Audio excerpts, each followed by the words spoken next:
來看這2億年前的北歐到底是生做啥款的？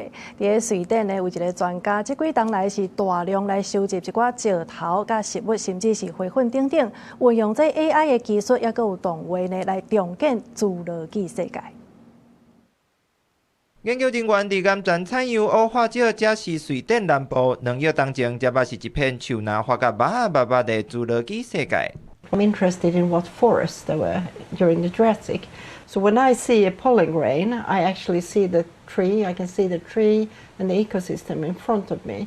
今年62歲，瑞典古生物學家瓦伊達長時間研究古花粉甲食物化石。最近，伊率領團隊利用化石、徹底米甲恐龍的腳印等等的線索，重新導出侏羅紀時代的北歐景致。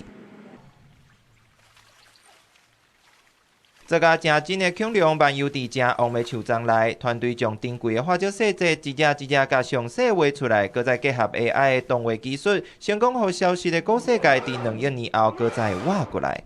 I really felt that we lacked a book with illustrations that actually shows scientifically, with a very strong scientific base, how it looked like in Sweden 200 to 100 million years ago during the Jurassic.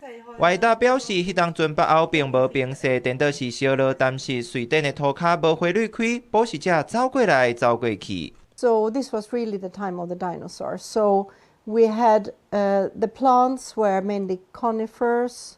We also have a lot of different plants that are extinct. So they have 2 difficult names, but they were mainly smaller plants then, but no flowering plants at this time, so no plants with flowers.